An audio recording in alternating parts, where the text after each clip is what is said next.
વિવેકાનંદ જયંતિ અને યુવા દિવસ નિમિત્તે સરદાર પટેલ યુનિવર્સિટી અને સ્વામી વિવેકાનંદ ગુજરાત રાજ્ય યુવા બોર્ડ વિદ્યાનગર સંયુક્ત ઉપક્રમે તારીખ 24/1/2025ના રોજ યુનિવર્સિટી મેદાન ખાતે પરંપરાગત રમતોનું આયોજન કરવામાં આવ્યું, જેમાં લીંબુ ચમચી, રસ્સા ખેંચ, લંગડી, લખોટી, ભમરડા, ગિલ્લીદંડા જેવી અનેક રમતોની હરીફાઈનું આયોજન કરવામાં આવ્યું। આ પ્રસંગે આણંદ જિલ્લા ભાજપ પ્રમુખ રાજેશભાઈ પટેલ, જિલ્લા મહામંત્રી જગતભાઈ પટેલ, સુનિલભાઈ, એસપી યુનિવર્સિટી કુલપતિ પ્રોફેસર નિરંજનભાઈ પટેલ, જિલ્લા યુવા મોરચા પ્રમુખ પથિકભાઈ પટેલ, જિલ્લા યુવા બોર્ડ સંયોજક મયુલભાઈ ભાવસાર, વિદ્યાનગર યુવા બોર્ડ સંયોજક હિરેન ભાટિયા, MBA ડિપાર્ટમેન્ટના વડા ડોક્ટર દર્શનાબેન તથા યુનિવર્સિટીના તમામ સ્ટાફગણ, યુવા બોર્ડના તમામ તાલુકા મંડળના તમામ સંયોજકો અને આ રમતોમાં ભાગ લેનાર 450થી વધુ રમતવીરો ઉપસ્થિત રહ્યા હતા।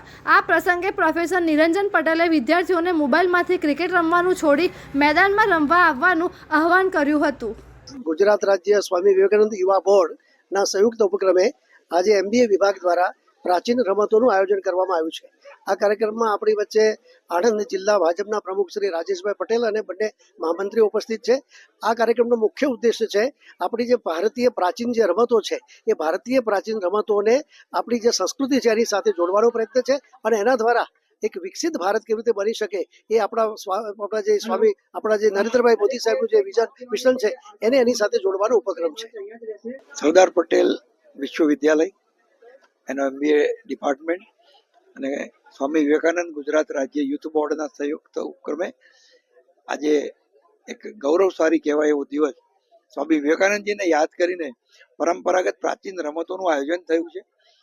એમ કહેવાય નરેન્દ્રભાઈ વિકસિત ભારતની સંકલ્પના મૂકી ત્યારે એમ કહેલું કે વિકાસની સાથે વિરાસત, આપણી જે 5000 વર્ષ જૂની સંસ્કૃતિને ભૂલી ના જઈએ। આપણી પરંપરાગત રમતો ખરેખર કૌશલ્યવર્ધનનું પણ કામ કરતી હતી। વ્યક્તિમાં એકાગ્રતા આવે, એનું કૌશલ્યવર્ધન થાય, એનું સ્વાસ્થ્ય સારું રહે, એવા બહુઆયામી વિકલ્પો સાથેની આ રમતો આપણી આવનારી પેઢી ભૂલી ના જાય, વર્તમાન પેઢી પણ એને ભૂલી ના જાય, એ માટેનો ખૂબ સારો પ્રયાસ થઈ રહ્યો છે। એ માટે સૌને અભિનંદન।